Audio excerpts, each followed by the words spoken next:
My name is Darcy Ruppin, and I've been advocating for fair funding for rural British Columbians for quite a while, working on projects like working on rural ICBC insurance rates, which is a major disparity with urban areas. I've advocated for the North West Resource Benefits Alliance in northwestern BC, and I've highlighted a number of other funding disparities that are occurring between our urban and rural areas. And so I was really concerned and shocked really to find that our local MP, Taylor Bachrach, for the Skeena Bulkley Valley, was highlighting in the media and on his own Facebook page what an amazing deal our region of BC was getting from the current Liberal government in terms of infrastructure funding.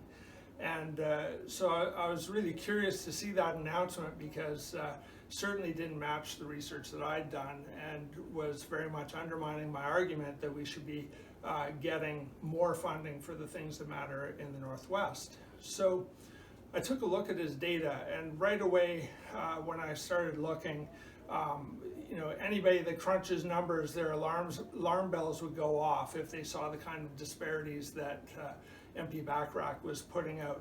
And really, case in point, the number one funded regional district on his table, what he was saying was that the people in this regional district per capita, so per person that was living there, they were getting literally 70 times as much funding as the lowest regional district, the people in the Okanagan-Similkameen. And I knew that there was no way that could be accurate. And so I dove into the numbers to try and figure out where these numbers were coming from and what could be skewing them so much in a direction. So here's what I found.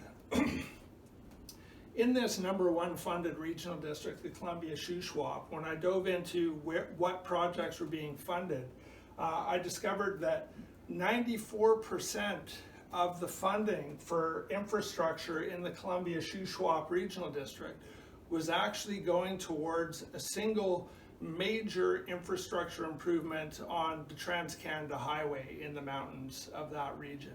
So while they are per capita the highest funded regional district, 94% of that funding was actually going to a stretch of highway that wasn't in or particularly near any community and really wasn't a major day-to-day benefit to the people that were in that region.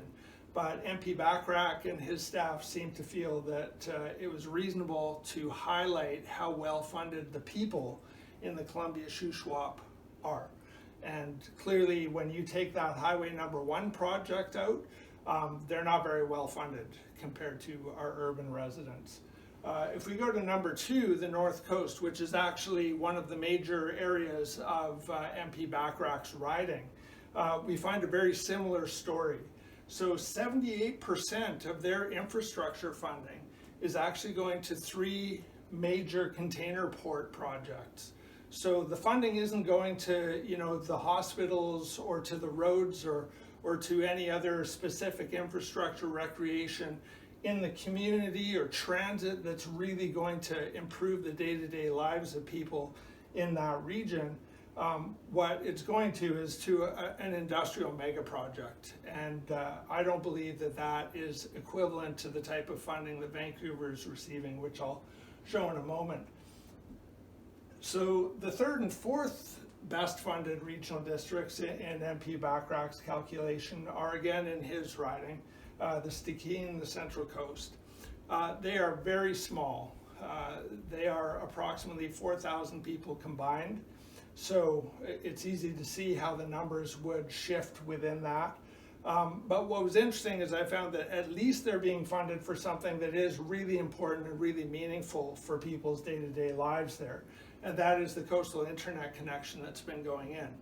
However, consider for a moment how much we're celebrating people in an area finally getting something that most of us in BC, and especially in urban BC, have had and have taken for granted for many years, which is broadband internet connection. And it makes me wonder, as a parallel example, would MP Bachrach be similarly celebrating how well off the First Nations in Canada are for getting infrastructure funding to provide clean water to their communities. Because really, what we're talking about are things that really are almost human rights, well, are human rights, the right to education, the right to information, obviously the right to clean water.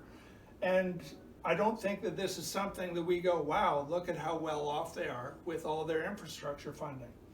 Moving on to number 5, which is quite a remarkable one. The Peace River area, 70% of their funding in that infrastructure calculation is going to a single project. And what that project is a transmission, a power line, transmission line going from the Site C dam site to power LNG projects in the Groundbirch area. So consider for a moment, how much day-to-day benefit are the people of the Peace River region actually getting out of that infrastructure funding that MP Bachrach is celebrating like that?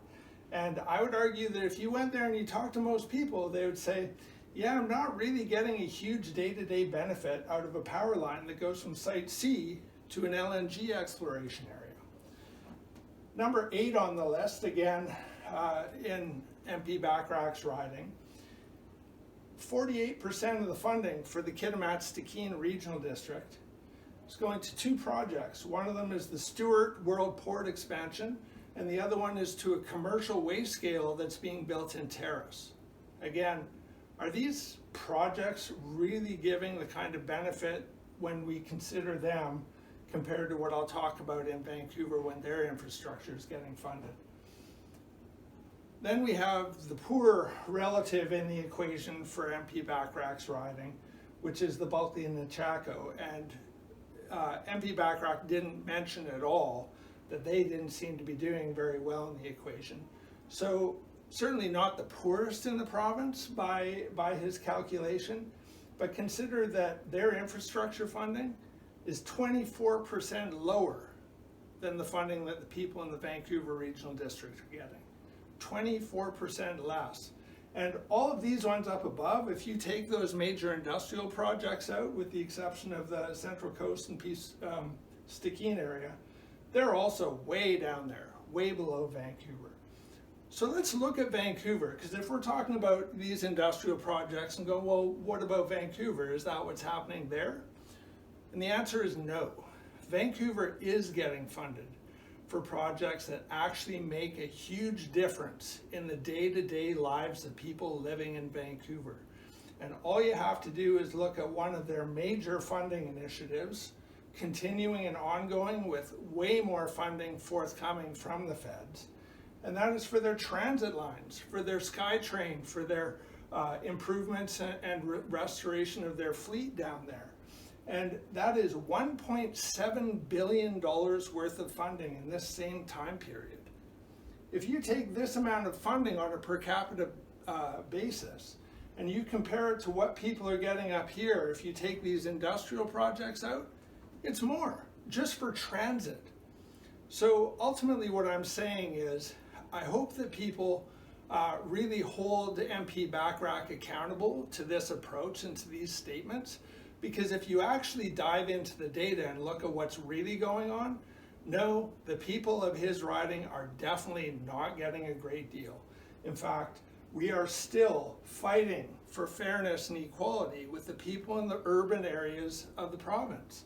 And I think it's really unfortunate that our MP is actively undermining that argument when he puts these sorts of communications out. Extremely disappointing. I just wanted to share with you all today exactly what is happening so that you can compare the information that I'm delivering to you here with the raw data that MP Bachrach has put out this past week. Thanks very much. Bye.